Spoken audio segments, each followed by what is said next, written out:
Tem que eu não conheço ninguém que não tenha dito assim, eu nunca fiz uma dieta. Não, a gente está sempre querendo dar uma melhoradinha ali, né?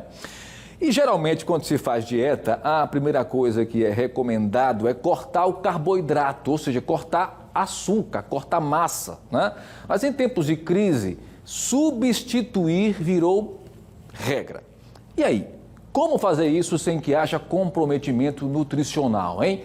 O Pausa do Café de hoje está no ar e vamos falar um pouco mais sobre esse assunto, tá bom?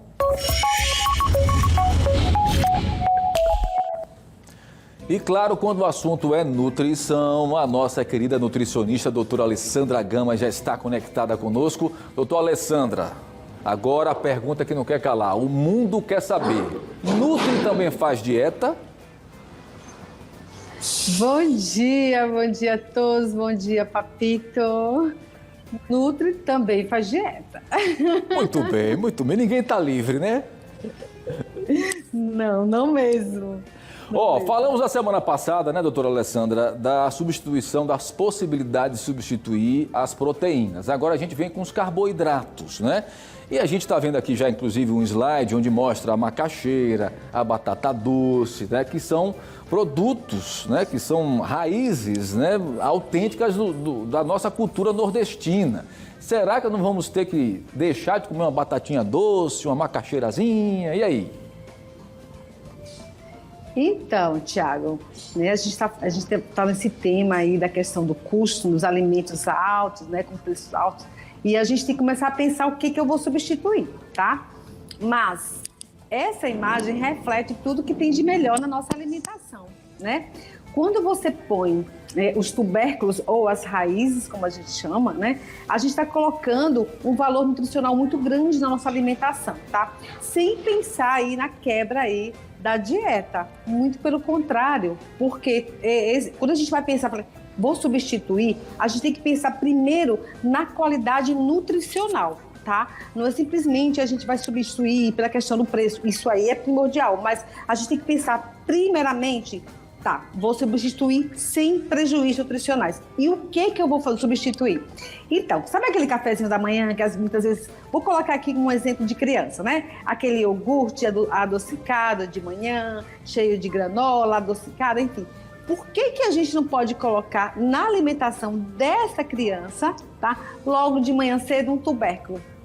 Você não tem ideia da qualidade alimentar e nutricional que você vai estar dando para o seu filho, tá? Por quê? Porque as raízes ou os tubérculos, eles têm uma composição muito grande aí de vitaminas, de minerais e de fibras que são importantes aí para o dia a dia, tá? Sem falar que eles dão uma qualidade muito grande energética, uma quantidade muito grande, que é o que a gente precisa para começar o dia, tá? E não somente no café da manhã, quando eu falo, a gente pode sim fazer a substituição, por exemplo, do arroz branco, tá? Por esses tubérculos. Por quê? Porque ele faz uma composição muito boa aí diante da alimentação no horário do almoço, tá? Você pode colocar várias preparações com tudo isso que a gente tem aí, sem perdas nutricionais, muito pelo contrário. Doutora Você vai estar Alessandra, colocando fibra... Eu posso acrescentar aí, por exemplo, uma carninha de panela, um ovozinho frito, um queijinho, tudo que o bom nordestino gosta, não? O que a gente tem que pensar? Quando a gente vai montar o nosso prato, a gente tem que pensar nele nos macros e nos micronutrientes, ok? O que são esses macros? São a composição dos carboidratos, proteínas e gorduras boas. Então, se você coloca aí esse tubérculo ou essa raiz, uma composição de uma carne, de um filé de frango, até mesmo de um ovo, você está fazendo uma composição maravilhosa, que está dando aí muito mais potencial a esse alimento nesse horário. Perfeito, né? Perfeito. Vamos ver então uma outra opção. O bom e velho teimosinho que você pode dar aí, né? Uma calibrada nele, fazer de várias maneiras, hein? Exatamente. A gente não pode esquecer que, nutricionalmente falando, o cuscuz também está aí aliado a uma boa composição para uma alimentação. Também, principalmente, uma alimentação matinal, tá? A gente vai ter que pensar também em algumas pessoas aí, a gente tem que pensar na moderação, né, na quantidade, principalmente aí pessoas que são diabéticos. Por quê? Porque a formação desse cuscuz, ele é basicamente amido, tá? Então, que não vem do milho. Então, a gente tem que pensar um pouquinho aí.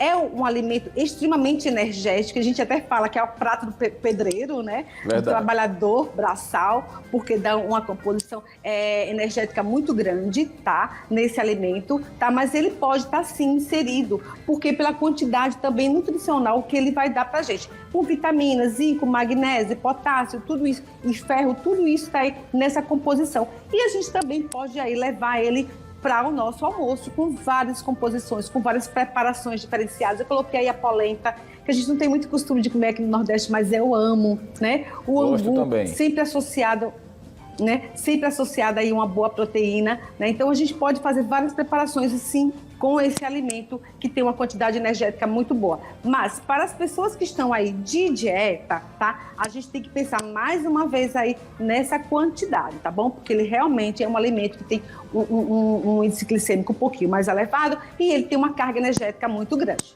Pois é, é bom, mas é preciso ter cautela, né? Bom, uma outra dica são os legumes, né? Aí a gente entra na batata inglesa, na abóbora, né? Isso. Então, como forma também de substituição aí daquele arroz branco, tá? Nessa composição que a gente está falando aí das trocas, né? Dos preços altos. Então, a gente pode colocar aí nessa alimentação, se você quer substituir o arroz, uma batata, lembrando também que essa batata aí, ela tem um índice